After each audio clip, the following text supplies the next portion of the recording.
విశ్వసృష్టి పరమాత్మకు సాష్టాంగ నమస్కారములు. నిరంతర జీవన ప్రయాణములో మనం ప్రయాణం చేయనప్పుడు మన జీవితంలో కోపం అన్నది మానవులపై ఒకరికొకరు రావడం అనేది సాధారణ ప్రక్రియ.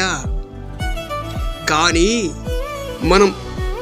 మనం అనే మనిషిని పోగొట్టుకున్నంత వరకు, అంటే మన మనిషిని మనం పోగొట్టుకున్నట్లయితే ఏకాకిగా మిగులుతావు.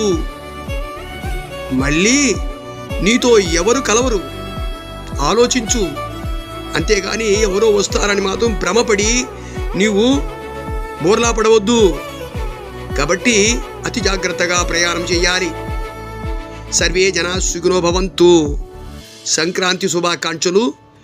మీరందరూ లైక్ చేసి కామెంట్ చేసి ప్రతి ఒక్కరికి షేర్ చేయండి. అందరూ బాగుండాలి, అందులో మనం ఉండాలి. ఆలోచించండి.